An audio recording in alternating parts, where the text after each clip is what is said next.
watchOS 11.5 has been out for 2 weeks now. I thought it'd be a good time to go through how battery life is doing, that one change that Apple didn't talk about, and how your experience has been as well. So first off, let's talk about battery life. This was after 24 hours. My Ultra was at 30%. It's gonna make it the normal 36 hours, no problem, that it usually does. Now on my Series 10, I kind of had a little bit different experience, at least on this day. After almost 24 hours, I was down to 5%. Now my Series 10 can also make it about 36 hours on a normal day as well. So this was kind of a little off. So battery isn't the best, but it's not awful as well. As far as your guys' experience has been, I've had 64% of you say you've had no issues. It's been great.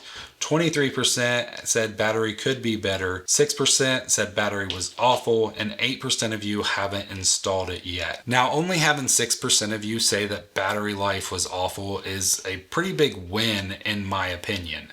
So as I mentioned, my Ultra had no issues making it the 24 hours. Let's go ahead and go into the settings and I'll show you what my battery health is, because it's always good to kind of see that, because obviously it could last longer if this wasn't a almost 3-year-old watch at this point. Like, this thing has held up really well.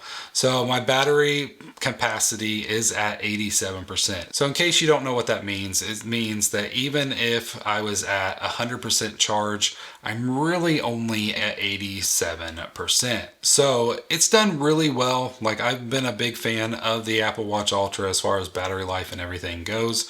Now, another new feature that did come out was that new watch face.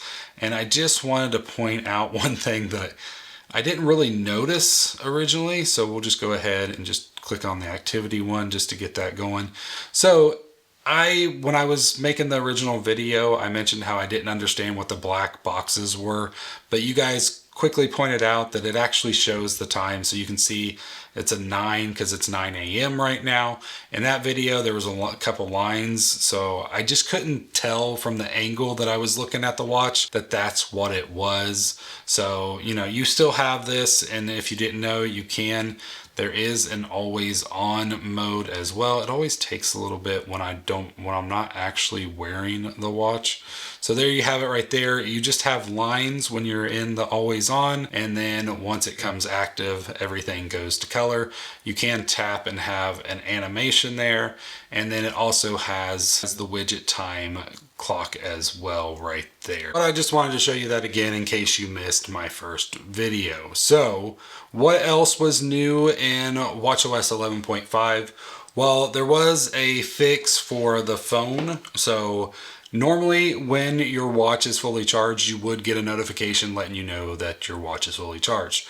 That kind of broke down at some point, and in 11.5 they actually fixed that. So those notifications do come back now, so that's really nice. So that way you can put your watch on the charger, walk away, and then your phone will notify you when your watch is fully charged. Now, not everybody had that, but it seemed to be a pretty widespread issue. I feel like I was still getting the notifications. I didn't really notice that I wasn't. So in case you did and you didn't have it, so that is a nice upgrade as well. Now, the one feature that Apple did do that they didn't really mention, I'm going to showcase that on the Series 10 since I'm wearing it right now. And what this does is if you're in water lock mode, which I don't know if you knew, you can put the watch in water lock mode. And basically what that does is when you're in water lock, you can't touch, because if you're swimming or anything like that, the water is conductive and it can trigger like taps on the screen.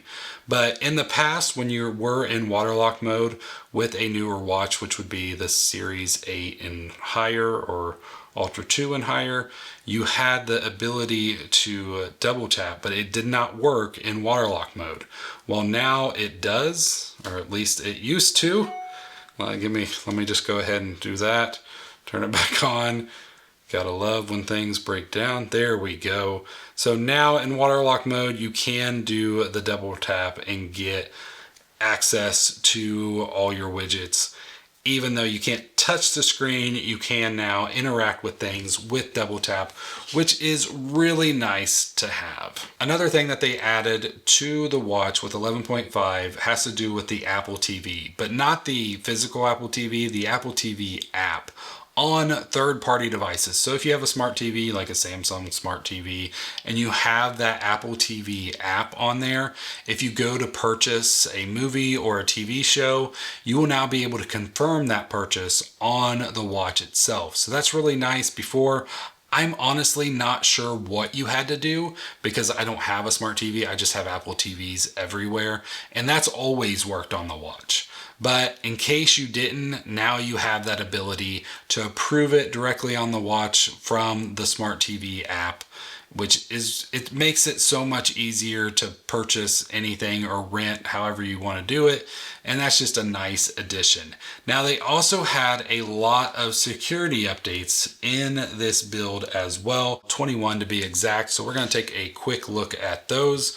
So there was an issue if you had a malice like JPEG image, it looks like, that it could cause issues and mess up the watch. There was also a Bluetooth thing that could get access to your data, core audios, core graphic, core media, some more image things, kernel stuff, like just a lot of updates. And this right here is the main reason why I would always recommend that you update your devices, is for the security fixes. Even if there's not anything major, like maybe you don't care about that new watch face or you're not having that phone notification issue, but the security updates just keep you safe. So be sure, if you haven't already updated, to make sure you get this update. Because as I mentioned, there were 8% of you that did not have this installed yet. So highly recommend that you go ahead and install this. There was one thing that I saw that people were complaining about online, and it was extended boot time for the Apple Watch Ultra with 11.5. So you may see it take a little bit longer to boot up the watch if you let the battery fully die or you turn it off and you go to turn it back on. You may see a little bit longer of a boot time. I actually experienced this as well. So I've seen it. It does take a while to get it to boot up, but luckily that's not something you really have to do very often. It's one of those things, it's definitely there, but it's not really that big of a deal. Now, if you do like this watch band, it is from a company called Form Function Form. They make the most cool and unique watch bands for the Apple Watch, and I can actually save you about 10 to 15% off this band, and this one right here is made from the same company as well. If you want to see a video about this band, you can click right here to watch it right now, and also the links are below, and it will save you that 10 to 15% off at checkout. Hope you have a great rest of your day. God bless.